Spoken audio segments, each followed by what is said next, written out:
ఈరోజు చాలా మంది సర్కమ్స్టాన్సెస్, మీ పరిస్థితుల్ని, మీ కొండల్ని, మీ సమస్యల్ని, మీ అప్పుల్ని, మీ బాధలు, మీ జీవితంలో జరగని కార్యాలు చూస్తూ దేవా ఈ సైన్యమయ్యా, దేవా ఈ సైన్యమయ్యా, ఏం చేయమంటావా? కలవరం కలవరం కలవరము, ఆవేదన, ఆందోళన, అలజడి, టెన్షన్ అయిపోతున్నారు.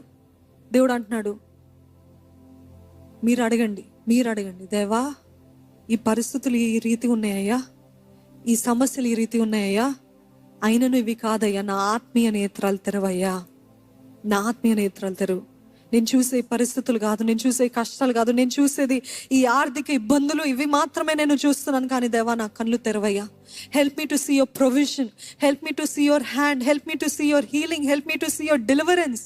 అందుకనే మీరు చూడక నమ్మిన వారు ధన్యులు. అంటే వెలిచూపుల ద్వారా చూడక నమ్మిన వారు, అంటే ఆత్మీయ రంగంలో నమ్మితే అది మీ జీవితంలో జరుగుతుందండి.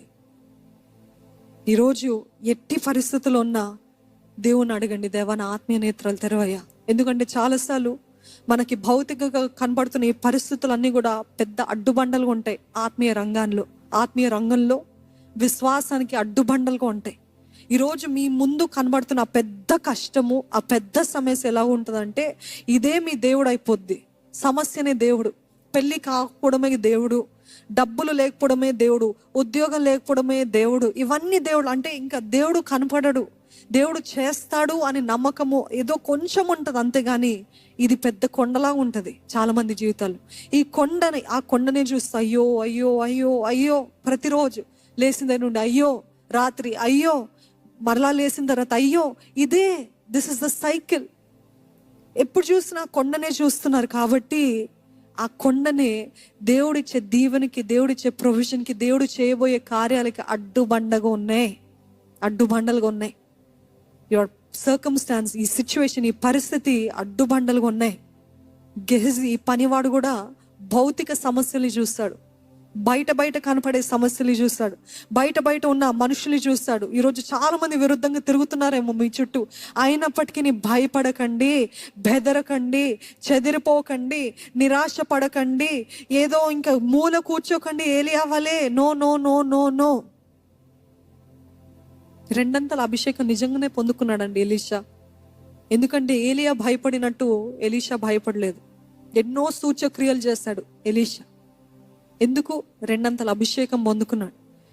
ఏలియా ఒక రోజు ఆ యెజబెల్ అనే ఆ స్త్రీ చంపుతానంటే పారిపోయి కూర్చున్నాడు. కానీ ఎలీషా సైన్యము వచ్చి అక్కడ కూర్చొని చంపుదాము అని ఇంకా పగబట్టి అక్కడ కూర్చున్న ఆ సమయంలో is free of any kind of tension. No fear, no worry, no tension. ఎందుకంటే ఆయనకి తెలుసు, నా దేవుడు తన రథాన్ని నా కొరకు పంపించాడు. అందుకనే ఆత్మీయ నేత్రాలతో, ఆత్మీయ చూపుతోటి చూడటము చాలా అవసరం. What do you call supernatural? To see something past the natural is supernatural. Natural సహజమైన వాటిని దాని ముందు చూసే, దానికంటే ఇంకా అధికంగా చూసేదే సూపర్ న్యాచురల్ అనేది. ఈరోజు మీరు చూడాలి, నన్ను ఆత్మీయంగా నేను చూస్తున్నాను, నేను స్వస్థత పొందుకుంటున్నాను, నేను ఆత్మీయంగా చూస్తున్నాను, దేవుడు తన ఆశ్చర్య సహాయం ఇస్తాడు. మనుషుల మాటలు అనేకం ఉంటాయి, చాలా గలిబిలి అయిపోతుంది మన మనసు అంతా. మనుషుల మాటలు, ఐడియాస్, కొద్దిసేపు ఫోన్ పైన ఉంటే ఆ న్యూస్ వింటే చాలు ఇంకా మనసు అంతా కూడా కలవరము. మనుషులు చెప్పే వారి ఒపీనియన్స్ బట్టి కలవరము. బైబిల్ వాక్యాలు వక్రీకరించి చెప్తుంటేనే ఆ అసత్య బోధలు విని కలవరము, తెలియని గందరగోళము, మనసులో ఒకలాంటి భయము. చదివేది అదే బైబిల్, కానీ వారు చెప్పే ఆ విధానము, వారు చెప్పేది అది మార్చి మ్యానిపులేట్ చేసి చెప్తే ఒకలాంటి భయము. అసలు దేవుడు వాక్యం అనేది మనకి భయం ఉండకుండానట్లు, కానీ వారు చెప్తే ఒకలాంటి భయము, ఒకలాంటి భీతి, ఏమో అయిపోతుందేమో అనే భయము. ఇవన్నీ కూడా చూసినట్లయితే ఈ మనుషుల ఒపీనియన్స్, వారి అభిప్రాయాలు, ఈ న్యూస్, ఈ సోషల్ మీడియా అంతా కూడా you are filled with so much of junk in your mind. Clutter అంతా తీసండి. చూడండి, ట్రాష్ రీసైకిల్ బిన్ అని ఉంటుంది. ఈరోజు ట్రాష్లో వేసేయండి అవన్నీ. I remove it all. I use only my spiritual eyes. Hallelujah. ఆత్మీయ నేత్రాలు మాత్రమే ద్వారా మాత్రమే నేను చూస్తా. ఈ లోకంలో ఏం నమ్మాలో అర్థం కావట్లేదు అక్క, ఏం చూడాలో అర్థం కావట్లేదు, ఏ వాక్యం వినాలో అర్థం కావట్లేదు అని అంటే నేను ఒకటే అంట, ఈ బైబిల్ చదవండి సరిపోద్ది. హల్లెలూయా. ఈ బైబిల్ చదివితే ఏ సత్యం కావాలో అంత సత్యం అంతా కూడా దీంట్లోనే ఉంది. ఎందుకంటే చాలా మంది ఒకే వాక్యాన్ని 10 రకాలుగా చెప్తూ ఉంటారు. ఇప్పుడు దీంట్లో ఏది సత్యమో తెలీదా? మీరు ప్రార్థన చేసి పరిశుద్ధాత్మదేవ నీ బైబిల్లో నీ వాక్యంలో ఉన్న గూఢమైన సంగతులు నాకు బయలుపరచని ప్రార్థన పూర్వకంగా చేస్తే పరిశుద్ధాత్మ దేవుడు మీ పక్క నుండి ప్రతి మాట బోధిస్తాడు. హల్లెలూయా.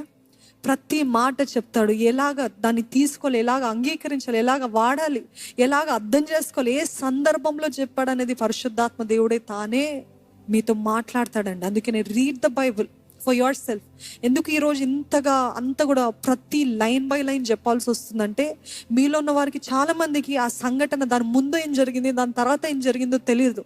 నేను ఒకవేళ తప్పు చెప్పాను అనుకోండి, మీకు అందరికీ కూడా తెలియదేమో, తెలియకపోవచ్చేమో. అందుకని ఈ వాక్యాన్ని స్వతహాగా మీరు చదివి తెలుసుకున్నారు. ఏది కరెక్ట్, ఏది సత్యం, ఏది అసత్యము అనేది మీరు తెలుసుకోగలుగుతారండి. దేవుని వాక్యము జీవం కలిగినది. ఆయన ఉట్టుట్టిగా ఈ మాటలు పలకలేదు. ఇవన్నీ కూడా ఉట్టుట్టిగా రాసినవి కాదు. ఈ ప్రతి మాటలో జీవం ఉంది, ప్రతి మాటలో శక్తిని. ఆయన మ్యానిపులేట్ చేసే దేవుడు కాదు. ఆయన వాక్యం ఎస్ అంటే ఎస్, నేను చేస్తానంటే చేస్తానని చెప్తాడు దేవుడు. చెయ్యను అంటే చెయ్యను అని చెప్తాడు. నేను చేస్తానని చెప్పి చేయకుండా ఉండని దేవుడు కాదు. ఆయన అబద్ధికుడు కాదు. నేనేమైనా మనుషుడిని అబద్ధం ఆడటానికి అని దేవుడు సవాల్ ఇస్తున్నాడు. He will never lie. This word will never lie. His word will never lie.